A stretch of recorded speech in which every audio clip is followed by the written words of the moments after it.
7th of March, would you believe it already? Everything is passing by really quick.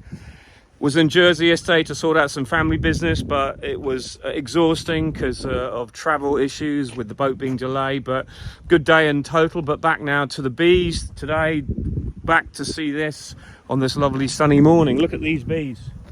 I am so surprised that these bees are flying so well in all this coolish weather. But you know what that means? I think we are brooding, and normally we would start in March. Look at that amount of pollen coming in there. These bees are just almost so happy to be out.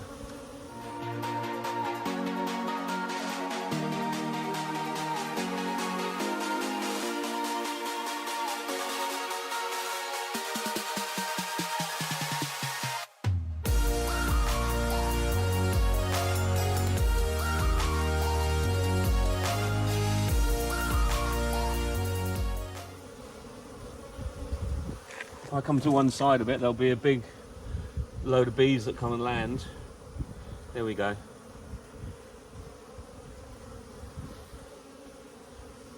But to see these 3 hives bringing in loads of pollen, to see these nukes doing so well, look at that. Pollen, pollen, pollen.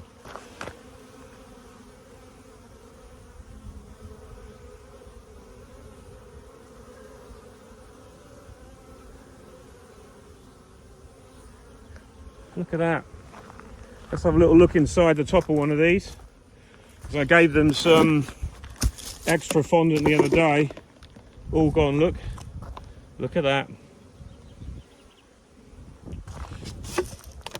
I got no beekeeping top on, so I'm probably going to get stung and regret this, but look at that, how quickly that fondant's gone. Okay, they're only still on 4 frames there, but that's a good sized colony. I'm very happy with that. They're on the outside of each 4 frames there, you can see. So I'm very pleased to see that. Might even come back with some more fondant. Now remember, I'm not teaching my grandmother to suck eggs here. I know most of you know this, but if you're new to beekeeping, this is exactly the time when you might lose a colony, because it might crash. All the bees that are flying now, you can see flowers over there, look. That's the start of the rapeseed, and as I said before, it's the start of the very first flowers. I'll try and show you, you can see, but the top of all those flowers over there, that's the special flowers they sow early to try and combat the flea beetle. And the main thrust of the rapeseed will come through in about 2 weeks, it will start. But it's not by any means giving any nectar. That's my whole point of trying to explain that if you're new to beekeeping, right up until the time it goes to 14, maybe 16 degrees, you will not see a single drop of nectar coming in the hives. You might look in the hive and think you've got nectar, but what that is you will see the bees in numbers warming the honey they have, and it looks like it's liquid, so you might think it's nectar. How would you know when a flow's running?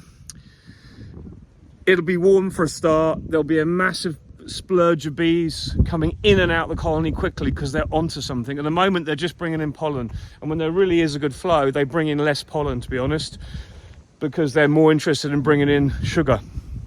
That's what I find. But also you'll see white wax being built. The minute there's honey spare to build wax, they will convert it into wax, not so much stores.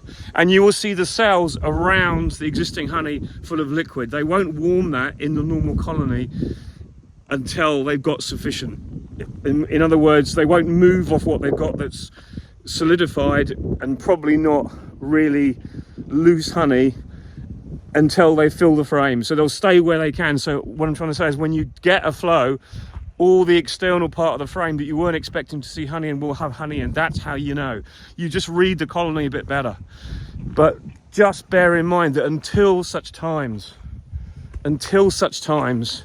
you're on a hiding to nothing, and your colony can collapse just like that. You will go there thinking, oh, it's great, there's loads of bees. And yes, there's probably more bees than ever, because those bees are starting to brood now. And then the brood hatches out and it needs more food, and the queen lays more because it's got more space, because she's got more space. And then suddenly, bang, they run out of food and it's too cold, and you get a cold spell and there's not enough stores in the colony and they're dead. Don't let it happen to you. be aware. Shuck your hives, give them some more fondant if you're worried. If you go in and see 3 or 4 frames with bees on and there's plenty of honey in, if you want to have a very quick peek, you can in the middle of the day. Don't listen to people say, oh, don't touch your bees till April, May. You're better off knowing what you've got now than risking it. If you feel your hive's light and you want a very quick peek, just pop your suit on, have a quick look inside. Don't necessarily smoke the bees, just literally tease that top off, have a quick look, lift one frame up. If that frame's heavy, if the other frame is heavy the other side, you know you're okay. Just use your common sense. You've got it, you know what to do, just don't be afraid to have a quick peek and check for yourself. That's what will save a colony that's on the way out. That's all. Bye for now, catch you later.